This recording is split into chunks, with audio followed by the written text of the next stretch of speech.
आपको सबको नमस्कार। कैसे हैं आप सब लोग? मुझे भी कोरोना हो गया था और लगभग 7-8 दिन में होम आइसोलेशन में रहा। आप सबकी खूब दुआएं मिली, आपका खूब आशीर्वाद मिला, आपकी सबकी शुभकामनाएं आ रही थी, उसके लिए आप सबका बहुत बहुत शुक्रिया, तहे दिल से शुक्रिया। मुझे लगभग 2 दिन बुखार रहा, उसके बाद मैं ठीक था लगातार, लेकिन जो कोविड के प्रोटोकॉल हैं उसके हिसाब से मैं 7-8 दिन होम आइसोलेशन में रहा।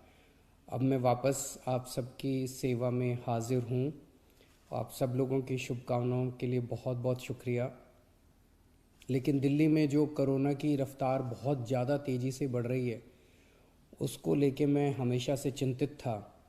हालांकि मैं होम आइसोलेशन में था, लेकिन फ़ोन के ऊपर मैं लगातार अ, अपने सभी ऑफिसर्स से, चीफ सेक्रेटरी साहब से, हेल्थ मिनिस्टर से, सबसे लगातार संपर्क में था। जो जो इंतज़ाम किए जा रहे हैं और जिस तरह से कोरोना की स्पीड बढ़ रही है उसके ऊपर मैं नज़र रखे हुए था।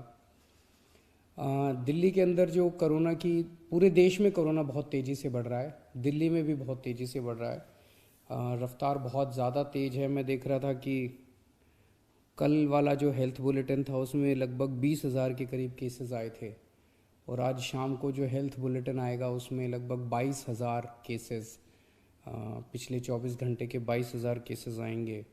तो डेली बहुत तेज़ी से केसेस बढ़ रहे हैं, जिसको, जो एक चिंता का विषय तो है, लेकिन जैसे मैंने पहले भी बोला था, घबराने की बात नहीं है। जब मैं बोल रहा हूँ घबराने की बात नहीं है, तो मैं सारा डेटा एनालाइज करके बोल रहा हूँ। पिछली जो वेव आई थी अप्रैल मई में, उसमें 7 मई को इतने ही डेली केसेस आते थे, 20,000 के करीब। जैसे अभी 20,000 केसेस आए कल, 20,000 cases per day daily cases आए। 7 मई को भी 20,000 केसेस आए थे पिछली वेव में, लेकिन 7 मई को 341 मौतें हुई थी। 341 मौतें। लेकिन कल जब 20,000 केसेस आए हैं तो 7 मौत हुई हैं। एक भी नहीं होनी चाहिए, लेकिन कंपैरिजन में केवल 7 मौत हुई हैं।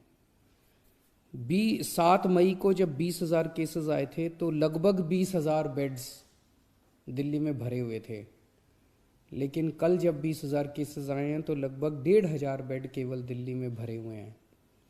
तो उस तरह से इस वेव के दौरान डेथ भी काफ़ी कम हो रही हैं और लोगों को अस्पताल जाने की भी काफ़ी कम ज़रूरत पड़ रही है।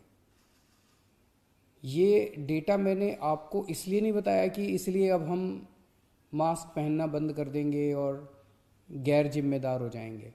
ये डेटा मैंने आपको इसलिए बताया कि पैनिक करने की कोई ज़रूरत नहीं है, घबराने की कोई ज़रूरत नहीं है, डरने की कोई ज़रूरत नहीं है, लेकिन जिम्मेदारी के साथ काम लेने की ज़रूरत है। जो मैं बार बार बोल रहा हूँ कि मास्क पहनना सबसे ज़रूरी है। मास्क पहनना सबसे ज़रूरी है। कई लोग मेरे से प्रश्न पूछ रहे हैं, लॉकडाउन लगेगा? हम लॉकडाउन नहीं लगाना चाहते। लॉकडाउन नहीं लगेगा अगर आप मास्क पहनोगे तो। मास्क पहन के घर से बाहर निकलो, मास्क पहन के चारों तरफ घूमो। अगर ज़रूरत ना पड़े तो घर से बाहर ना ही निकलो, अभी थोड़े दिन कोई ज़रूरी नहीं है, लेकिन मास्क पहनना बहुत ज़रूरी है। सोशल डिस्टेंसिंग बहुत ज़रूरी है। हम लॉकडाउन नहीं लगाना चाहते, फ़िलहाल लॉकडाउन लगाने की कोई हमारी मंशा नहीं है। और हम चाहते हैं कि जल्दी से जल्दी ये वेव ख़त्म हो, और कोशिश हमारी है कि कम से कम रिस्ट्रिक्शंस हम लोग लगाएं, ताकि लोगों के रोज़ी रोटी चलती रहे, लोगों के रोज़गार चलते रहें। एलजी साहब और मैं दोनों मिलके पूरी सिचुएशन को लगातार हम लोग नज़र रखे हुए हैं। कल हमारी डीडीएमए की दोबारा मीटिंग है। उस मीटिंग में एक्सपर्ट्स के साथ फिर से हम रिव्यू करेंगे सिचुएशन को कि क्या और करने की ज़रूरत है, नहीं है। केंद्र सरकार से लगातार हम लोग संपर्क में हैं। केंद्र सरकार से भी हमें पूरा सहयोग मिल रहा है। तो सब लोग मिलके, मैं, एलजी साहब, हमारे सारे ऑफिसर्स, केंद्र सरकार, सब लोग मिलके सिचुएशन के ऊपर नज़र रखे हुए हैं और सिचुएशन को कंट्रोल किए हुए हैं। पहले भी हम सब दिल्ली वासियों ने मिलके कोरोना की इतनी बड़ी इतनी खतरनाक लहर थी जो अप्रैल वाली थी, उसको हमने पार पा लिया, तो इस लहर को भी हम लोग पार पा लेंगे।